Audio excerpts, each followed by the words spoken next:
Kathleen, or halon poisoning, whatever you know me as. It's a gorgeous early summer day in Columbus, Ohio, in the backyard, sitting out here, kids out playing. Nice. So today I wanted to talk about my most important piece of relationship advice, mostly for teenagers, but this absolutely can apply to adults too. And this came from a very, very, very, very hard lesson that I had to learn when I was young, and a situation I let carry on for so much longer than it needed to.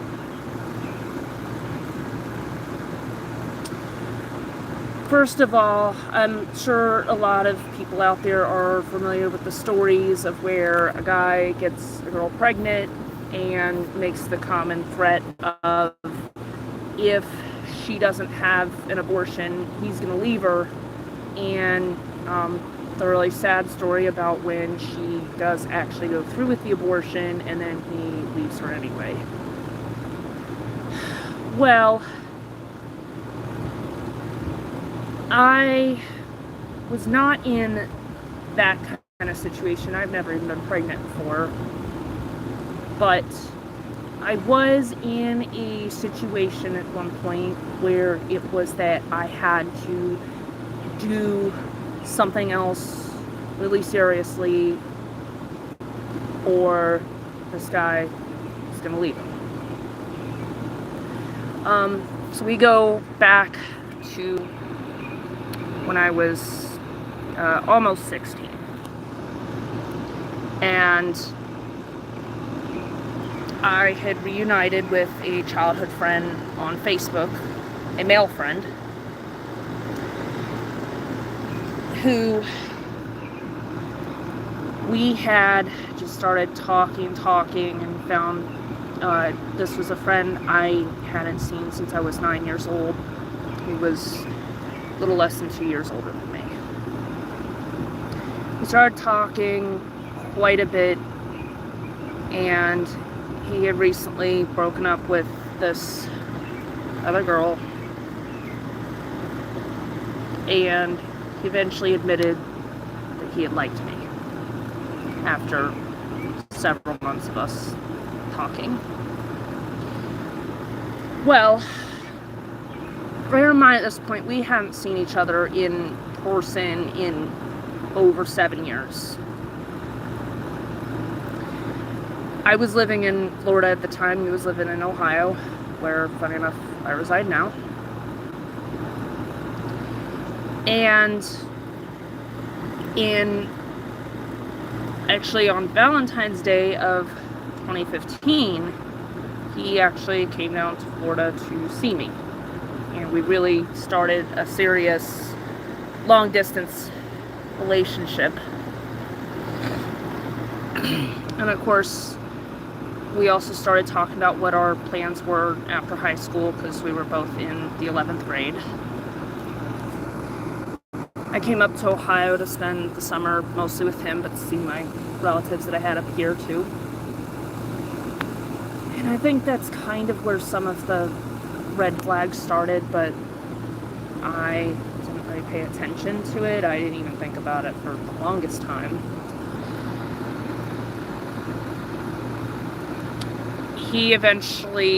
His family eventually was gonna move down to Florida to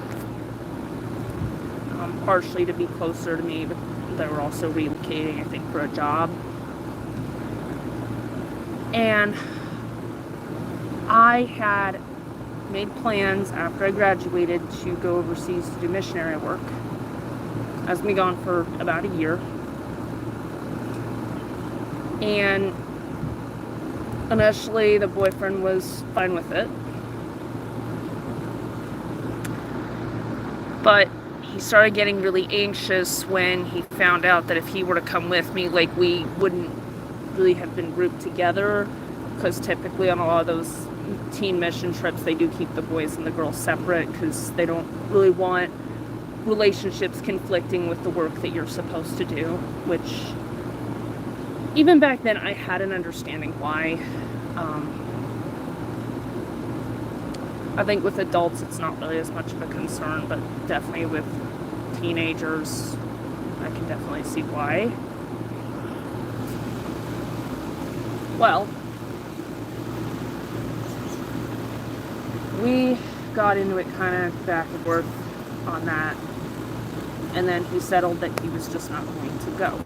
And I said, okay, do you know any other ways that you're going to get scholarships? And he said, well, I'm just going to apply for government assistance. And I'm like, okay, like, I didn't like the idea of it because I do believe that you should work for things that, you know, you have to earn things in life. You can't just have handouts given to you. I mean, certainly not handouts that are forcibly taken out of other people's paychecks and given to you. I think if somebody voluntarily does something, that's a little bit of a different story. Well, initially, that was the settlement. My senior year of high school, he actually started attending my school down in Florida with me. And because I went to this boarding school, I had a roommate that within a week he started talking nonstop about how it seemed like she was the things that I was missing. And I feel so stupid for admitting this now. You have to remember I was a 17-year-old kid. I started trying to negotiate to give him the things that he really wanted. Like, I always was a believer at the time that I wanted the first kiss to be at a wedding when the preacher says you may kiss the bride. And I said, okay, well, if this is an issue, we'll do light kisses. So that's first where it got.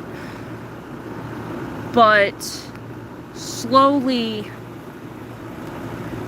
it started becoming a case where I was, that small negotiation started having to become more and more negotiations to try to quote unquote be in sync with this girl, which he didn't specifically word that, but I look back and that's definitely where the intention was. Because this girl already was having all this money handed to her from a dead relative, supposedly. I now know that she was committing larceny. And the way he saw it, and the way that she was making it out, was like she was never going to have to work after high school. And I now know that that was kind of really what this boyfriend was really wanting of me. So I was slowly having to negotiate more and more, to the point that I kept having to drop the length of my mission trip. And he pretended to be on board with it at first. We went, saying, okay, what if I was just gone for the summer and not the whole year? What if I did in-nation missionary work? And it would be a case where he would briefly be okay with it and then would just suddenly not be okay with it, to the point where I had to finally sit down and cancel all of my plans just for him. Well, guess what happens a week later? He breaks up with me anyway and leaves me for the other girl. Now, I could have easily have just gone and tried to pick up my plans back up, but I didn't.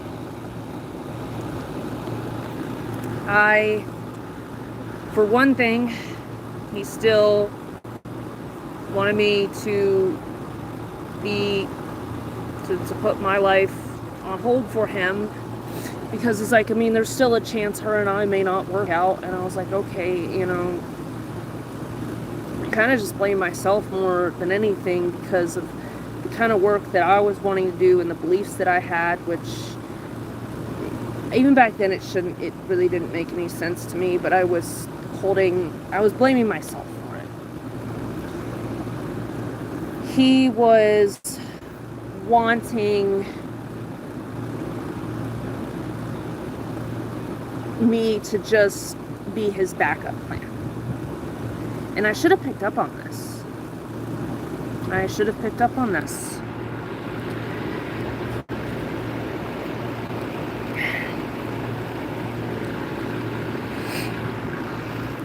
And this went on for a total of 6 years. I had no direction whatsoever after I graduated, because he had me blow all my savings on him. And so I had no savings and had no formal education lined up, no scholarship opportunities, nothing. Because I wasted it on this guy, because he wanted me to waste all of that for him, or he was going to leave me, which he did anyway.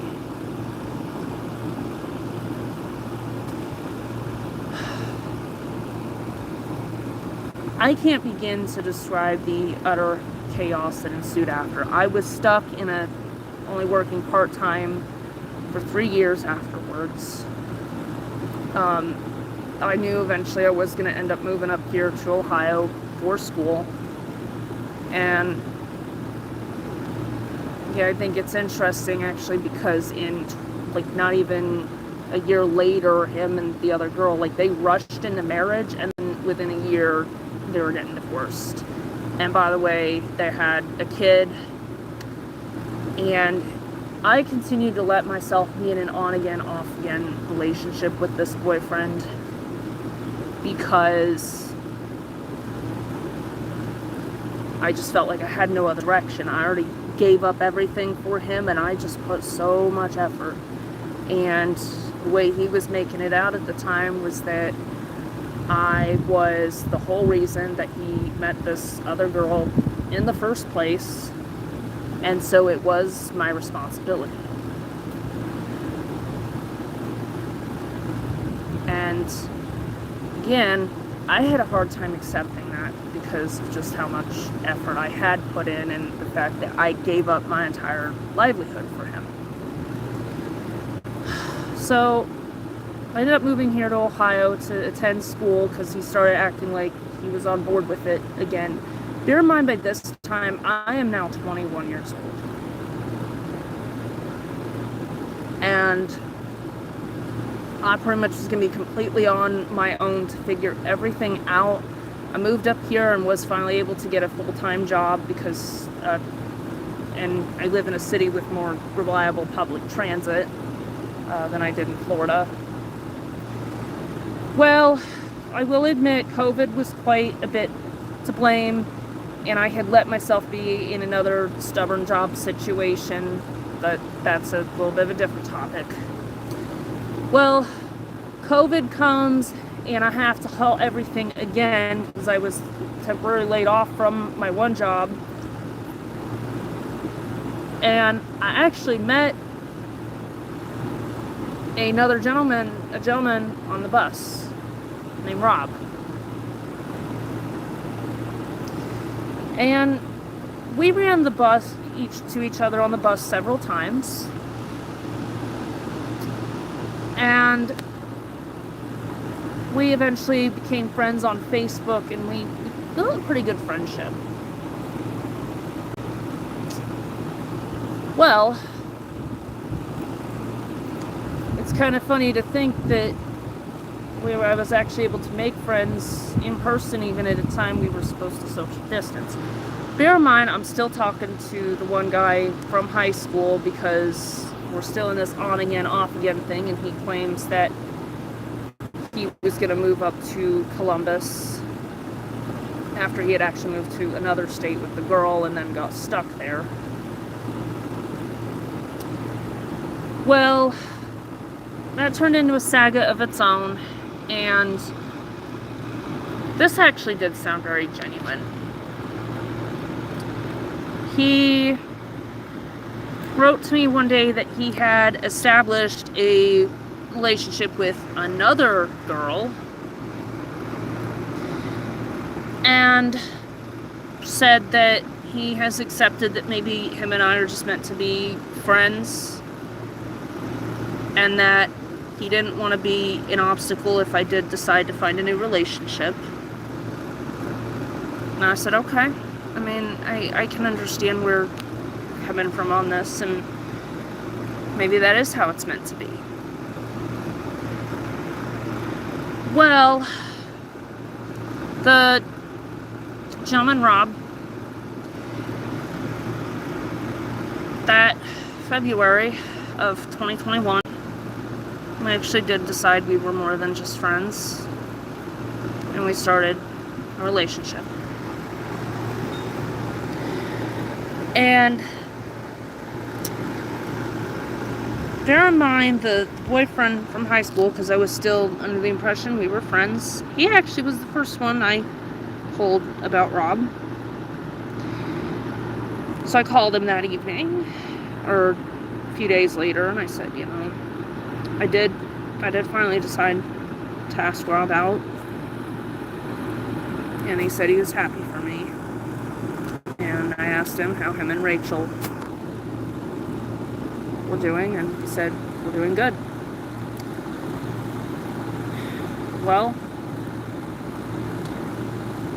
about a month and a half later, my grandmother down in Florida passed away, and I had to head down there for her funeral and to take care of some things that were related to her passing.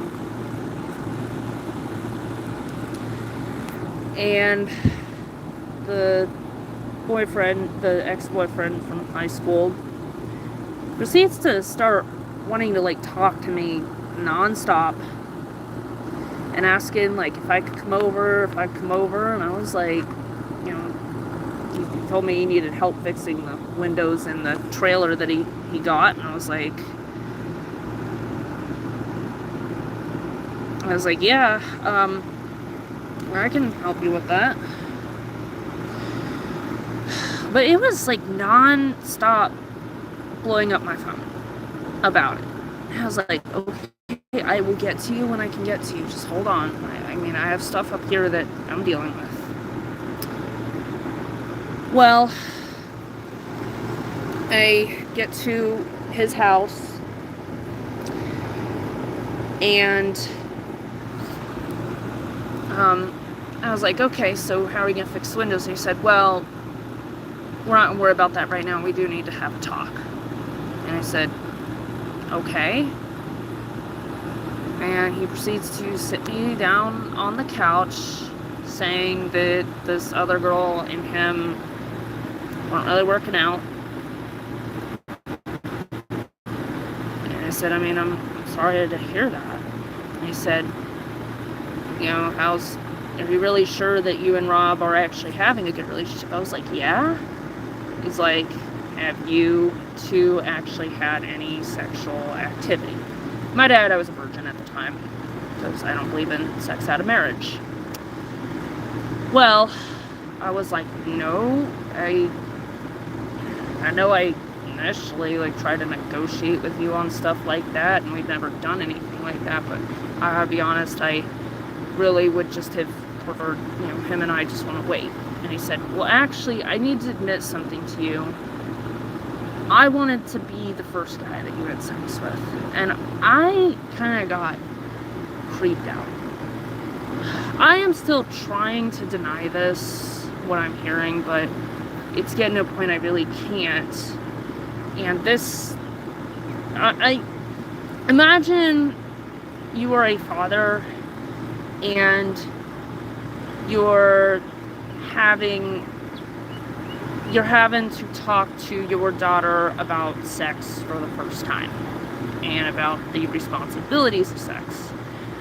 That is what this felt like, but in a much, much, much more awkward form. He proceeded to sit down and have a talk with me about sex and how we can get me on birth control, and then started talking to me about how I can comfortably tell Rob that the relationship with him and I is not going to work.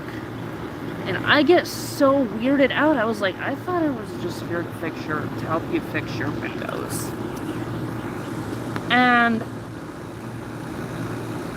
he's like, and then he proceeds to get up and he's like, well, are you sure? Like, do you actually know how to defend yourself? And then stands me up in front of a wall in his trailer that's already coming apart. And he said, I want you to demonstrate how hard Rob can potentially punch somebody. I was like, I don't want to do that. This is weird.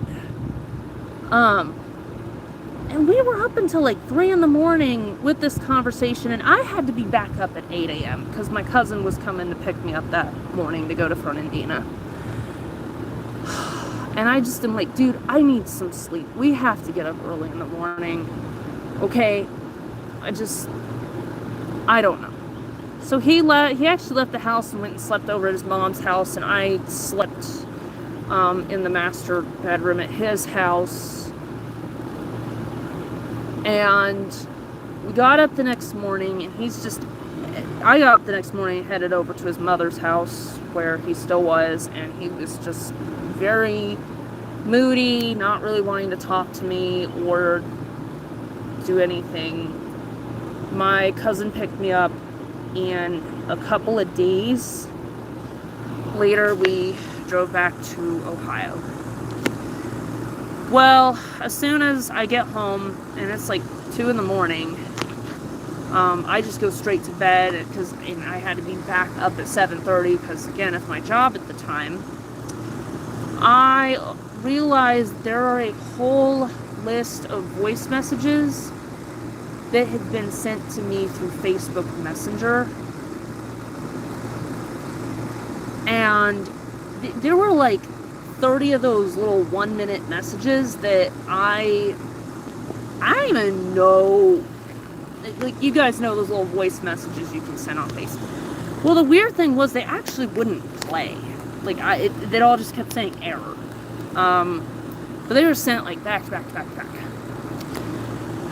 I kind of had a bad feeling, so when I got to work, I decided to call the ex-boyfriend, and he just blows up on me about how I have just really screwed my life up and how I can't just go running off with other guys like this, how it was nonsense. He started going on about my eating habits, then my job, then my house, and I was like, oh my goodness, like, it was that day that I realized I really just couldn't handle this anymore. And it took me a little while to process. I didn't block him on Facebook right away, because I was just trying to process what I just heard. And eventually, I was finally able to come to terms with the fact that I had let this man control me for 6 years, from the time I was 17 to the time I was 23. And I had to make a decision. Either I could continue, trying to live in denial and drag Rob into it, or I was going to have to break the ex-boyfriend off. it was then that I had reminded myself about what relationships really are about and how I treat relationships. Relationships, for them to be serious, you have to take it seriously. And it was not going to be possible for me to take Rob and I's relationship seriously if I continued to let this ex-boyfriend have a hold on my life the way I had been letting him. It was a lot to process.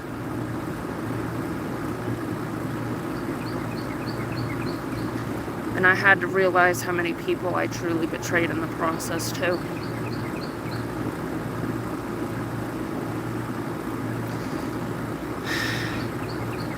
To give a little perspective to having been with Rob for 6 years, we're actually married now. I really learned about what a healthy relationship actually looks like. And my message to everyone, to put it bluntly, is that the most important thing that any couples can share in a relationship is responsibility. And often when a guy is trying to get you to do something or leave something or abandon something purely for his own benefit, especially when it's a temporal benefit, it's often a sign that they just want control. They just want somebody that they can use for whatever benefit it is that they're trying to gain. That applies to both genders. It can apply to male to female, female to male, gay, straight, lesbian, whatever. It's understandable when you have a partner who can, who has concerns about you. It's very understandable. Rob undoubtedly has concerns about some of the things I've been involved with, and vice versa. We look out for each other.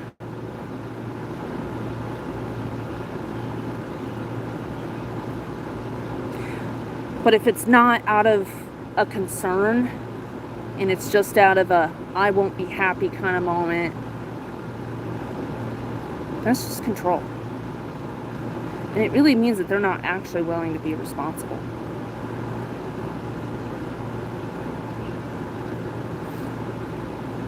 So that's my message to you guys. Is anybody out there who's in a relationship, look for when something is concern versus control. If your partner worries about you taking up a new job because they're worried it's dangerous, it's understandable.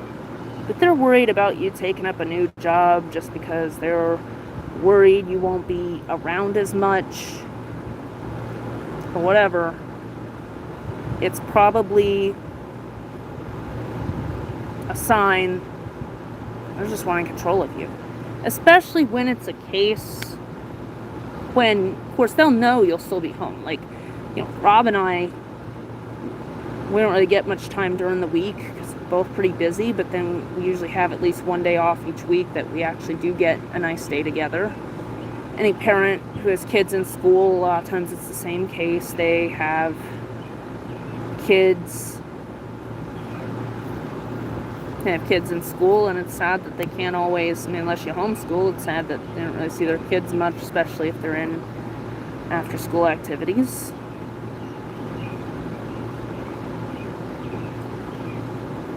But that's life. We all gotta work through it. We've all got responsibilities. We all need to equally share them. We can't put the burden on someone else. Like I said, my message to my ex was that if I had just been allowed to go on my mission trip, gotten that scholarship, I could have been through school We could have been long over that. We could have been long over that. Could have had a family of our own. I could have had a job where I didn't have to work as much, or could have had some good income, spent the weekends together. But it's that instant gratification that he just didn't want to work at all, which of course would have doubled my work. And I lost everything in that process. I still haven't fully recovered from it. I mean, sure, COVID is partially to blame for it, but that's really where it started, and really where I am accountable. I mean, sure, he's accountable, but I'm accountable because I let myself stay in that situation for too long.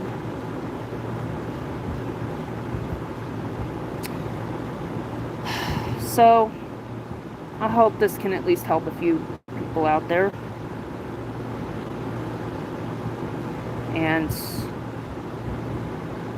any parent should maybe show this or share my story with their son or daughter before they ever get in any kind of relationship. I will even argue that this can apply to friends too, because this ex-boyfriend also had, who was quote-unquote his best friend at the time that he did this to, and sadly took advantage of him in a nearly identical way that he took advantage of me, and both of us made the mistake of wanting to keep it up way too long because we were both denial of it. So at least I knew I didn't walk alone in this, but I'm still accountable. Anyways, you guys have a nice day, and hopefully we'll see you around. I know I'm not really on much anymore. It's just I'm kind of slowly getting away from social media. But yeah. All right.